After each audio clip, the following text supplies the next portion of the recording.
जय श्री गणेश। नमस्कार, मैं आचार्य संजय द्विवेदी। मेरे समस्त प्रबुद्ध दर्शकों का मेरे चैनल पर हार्दिक स्वागत है। आज मैं नवग्रहों में राजा सूर्यदेव के राशि परिवर्तन प्रभाव को लेकर आपके सम्मुख उपस्थित हूं। सूर्यदेव 16 दिसंबर को अपनी राशि का परिवर्तन करेंगे तथा वर्तमान वृश्चिक राशि को छोड़कर गुरुदेव बृहस्पति की धनु राशि में प्रवेश करेंगे। अब चूंकि सूर्यदेव राजा हैं, राजा के समान ही इनका विशेष कर्तव्य होता है, उत्तरदायित्व होता है। पिता के समान ये पालन पोषण करते हैं, पिता के समान ही ये कर्तव्यों का निर्वहन करते हैं। इस जीव जगत में प्राण का संचार, ऊर्जा का संचार सूर्य के प्रथम किरण से ही होता है। सूर्यदेव शासन सत्ता के कारक हैं, शासन तंत्र के कारक हैं, राजतंत्र के कारक हैं। सूर्यदेव पिता के कारक हैं, आत्मबल के कारक हैं, साथ ही साथ नेतृत्व के कारक सूर्यदेव हैं, क्षमता के कारक सूर्यदेव हैं।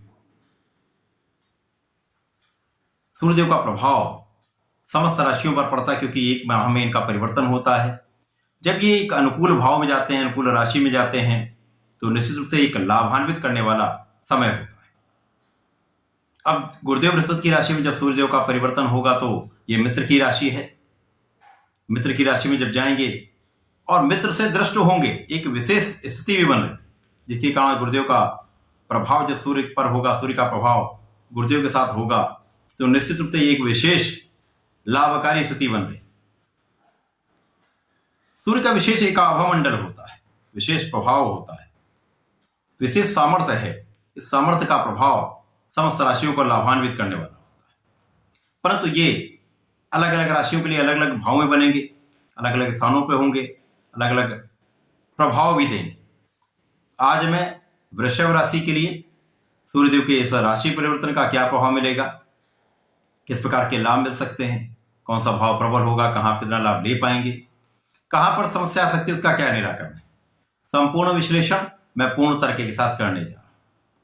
प्रिय दर्शकों, यह राशिफल आपके चंद्र राशि पर आधारित है, अर्थात आपकी जन्म कुंडली में यदि 2 नंबर में चंद्रमा विराजमान है तो आपकी वृषभ राशि है। वृषभ राशि शुक्राचार्य की राशि है। शुक्राचार्य तथा सूर्य के बीच में जो संबंध है वो मित्र भाव नहीं होता है, परंतु यहाँ पर तात्कालिक भाव है, तात्कालिक मित्रता का भाव है, जिसके कारण एक समभाव बन जाता है। जब 2 ग्रह समभाव में होते तो इनकी नकारात्मकता कम हो जाती है।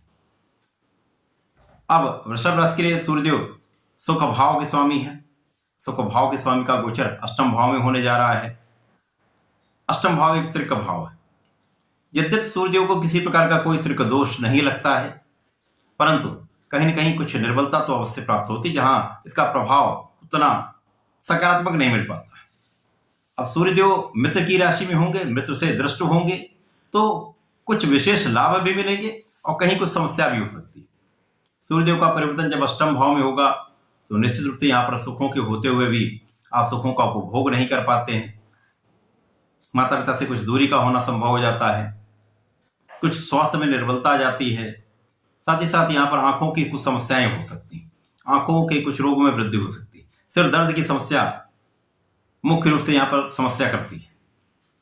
अब इसके बाद सूर्यदेव का प्रभाव जब यहाँ पर होगा, कहीं ना कहीं आपके आयु की रक्षा होगी, आपके स्वास्थ्य की सुरक्षा होगी।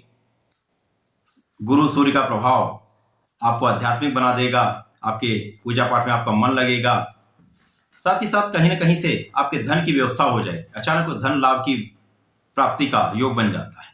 परिवार का सहयोग मिलेगा, पिता का आशीर्वाद मिलेगा। पिता के स्वास्थ्य में कुछ निर्बलता आ सकती है, परंतु पारिवारिक संपत्ति से आपको लाभ यहाँ पे दिखा रहा है। तो सूर्य का परिवर्तन अष्टम भाव में होकर भी कुछ विशेष लाभ देगा।